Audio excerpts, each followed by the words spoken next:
रेखा के पिता दिल्ली में किसी तरह अपने और अपने परिवार का पेट पाल रहे थे, पर एक दिन अरे रमेश, तुम्हारी बेटी के तो समझो भाग्य ही खुल गए। वकील लड़के का रिश्ता आया है। अरे वाह, कब करना चाहते हैं शादी? वो लोग तो जल्द से जल्द ही करेंगे। बाकी शाम को मैंने रेखा को देखने के लिए बुला लिया है। तेरा घर छोटा है तो तुम लोग मेरे घर ही आ जाना। राकेश और उसकी बीवी सारी तैयारी के साथ रोहित और रेखा की शादी कर देते हैं। लेकिन अगले ही दिन देखो रेखा, शादी भले ही हो गई है, लेकिन तुम ये मत सोचना कि मैं किसी जोरू के गुलाम टाइप रहूंगा। रेखा को रोहित की बात अजीब लगती है। मैं ये तो सोच भी नहीं सकती और ना ही चाहती हूँ, लेकिन शादी के अगले ही दिन इस तरह की बात की उम्मीद भी नहीं थी। रोहित रेखा के मुंह से ये बात सुनकर गुस्सा हो जाता है। अरे, काफी जबान भी चला लेती हो। माँ ने सिखाया नहीं कि पति से कैसे बात करते हैं?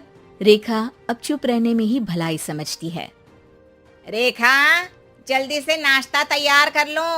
आज पहला दिन है, सारे काम तुम्हें समझा दूंगी। ये नौकरानी है जो तुम्हें बता देगी कि कैसे कैसे क्या करना है। फिर इसकी कल से छुट्टी है।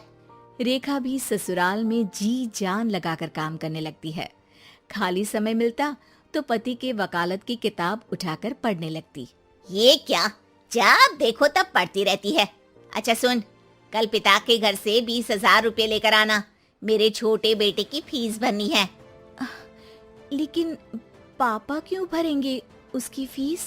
अरे वाह जी वाह, पापा क्यों भरेंगे? तो ये बता, हम क्यों रखेंगे तुझे यहाँ? क्यों खाना देंगे फ्री में? अरे, क्योंकि मैं बहू हूँ इस घर की। तभी वहाँ रोहित आ जाता है। अरे वाह, बड़ी जबान चला रही हो। चुपचाप माँ जो कह रही है वैसा कर, वरना सामान उठा और जा अपनी झोपड़ी में। बेचारी रेखा क्या करती, पिता के घर जाती है, उनको सारा हाल बताती है। पिता भी जैसे तैसे पैसों का इंतजाम कर बेटी को ससुराल के लिए विदा करते हैं। देखा, अब कहाँ से आए पैसे? अरे बहुत माल है तुम लोगों के पास, बस सीधी उंगली से निकालते नहीं। नहीं नहीं माँ, पापा ने अपनी मोटरसाइकिल बेचकर पैसों का इंतजाम किया है। पता नहीं अब वो ऑफिस कैसे जाएंगे। अरे वाह भाई, ये भी हम सोचे। खैर, जैसे तैसे दिन बीतते हैं। रेखा जहाँ एक प्यारे से बेटे की माँ बनती है, तो वहीं उसका वकालत की किताब में ज्ञान और गहराता जाता है। हे भगवान, बुरे फंसे। ये केस तो लगता है कि मैं हार ही जाऊंगा। देखिए, मैंने आपकी इस केस की फाइल पढ़ी थी। इस केस को जीतना बहुत ही आसान है। वाह भाई वाह, यहाँ वकालत की डिग्री लेकर भी मैं समझ नहीं पा रहा हूँ, और तुमने रोटी बनाते बनाते ही केस समझ लिया। अरे जाओ जाओ, जाकर मुन्ने को संभालो। केस मैं संभालूंगा। ए लड़की सुन, जाकर अपने बाप के यहाँ से 3 लाख लेकर आ। पूरा घर फिर से बनाना है। छोटे की शादी करूंगी तो छोटी बहू को कहाँ रखूंगी? पूरा घर तो तूने घेर रखा है। ऐसा मत बोलिए माँ जी, पापा इतना पैसा कहाँ से लाएंगे? अब तो वो रिटायर भी हो गए हैं। हाँ, तभी तो बोल रही हूँ, रिटायरमेंट के पैसे तो मिले होंगे ना। लेकिन वो अगर आपको दे देंगे तो बुढ़ापा कैसे काटेंगे? रोहित रेखा की बात सुनकर गुस्सा हो जाता है। ए सुन, चल अपना सामान उठा, अपना बच्चा उठा और निकल यहाँ से। रेखा के लाख आग्रह के बाद भी रोहित और उसकी सास उसे घर में नहीं रखते। पापा, मैं तलाक चाहती हूँ। बेटा, मेरे पास वकील के पैसे नहीं है।